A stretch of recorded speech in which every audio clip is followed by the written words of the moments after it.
একজন মানুষ যখন 10 দিনের জন্য একটা বারিস্তা ট্রেনিং কোর্সে ভর্তি হয়, এটা ভেবে নেয় অনেকে যে 10 দিনের মধ্যেই কি সব কিছু হয়ে যাবে। আবার অনেকেই মনে করে 10 দিনের মধ্যেই মনে হয় বারিস্তা হয়ে যাবে। বিষয়টা ঠিক এরকম না। বিষয়টা হচ্ছে যে কোনো একটা ট্রেনিং ইনস্টিটিউট আপনাকে গাইড করে কিভাবে পারফেক্টভাবে কফি বানাতে হয়, এবং যে একজন বারিস্তার অ্যাটিটিউড থেকে বিহেভিয়ার কিছু জিনিস কিভাবে কন্ট্রোল করতে হয়। আপনাকে 10 দিনে শিখাবে কিভাবে এসপ্রেসো ডায়াল করতে হয়, ক্যালিব্রেশন করতে হয়, মিল্ক ফ্রোথিংয়ের যে একটা টেকনিক, এবং লাটে আর্ট।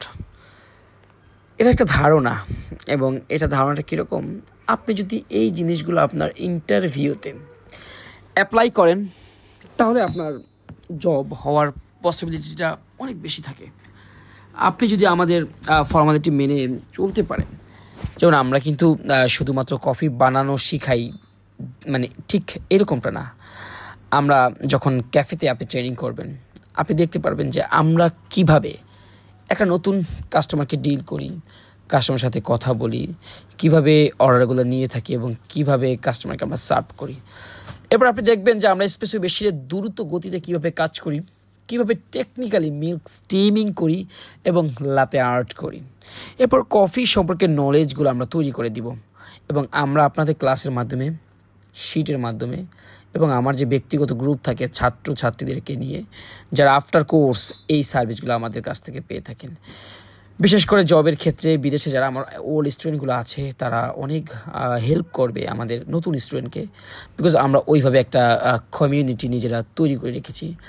এবং আপনি ডে বাই ডে কোন মেনুটা কোন দেশে বেশি একটু ভালো চলছে, কোনটা শিখে গেলে আপনার জব হওয়ার পসিবিলিটি অনেক বেশি, সেটা আমাদের গ্রুপের মাধ্যমে আপডেট দেওয়া হয়। যারা ওল্ড স্টুডেন্ট আছে তাদের ওইখানকার কালচার আমাদের কাছে শেয়ার করে।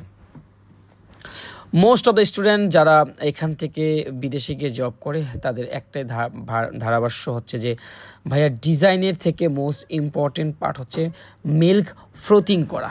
আপনাকে এটা বোঝা যে this is cappuccino, this is latte, and this will be the flat white. আপনাকে এটা বুঝতে হবে যে কীভাবে ফোম কম বেশি করতে হবে, এবং কাপের সাইজ সম্পর্কে ধারণা রাখতে হবে। বিশেষ করে বিদেশে most of the coffee shop are using paper cup. So আপনাকে পেপার কাপে ডিজাইন বা লাতে আর্ট এবং কিভাবে কফিতে পোরিং করতে হয় সেটা কিন্তু আপনাকে ওই পেপার কাপে করে প্র্যাকটিস করতে হবে।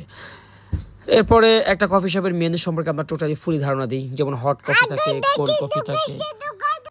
বিশেষ করে কফি শপে কিন্তু বেশ কিছু মেনু থাকে, যেমন hot coffee warmers, cold coffee frappe অথবা আইসড কফি, থাকতে পারে ice tea, mocktail, mojito, refreshment drinks, frappuccino, either milkshake খুব একটা থাকে না, তবে স্মুদি থাকতে পারে।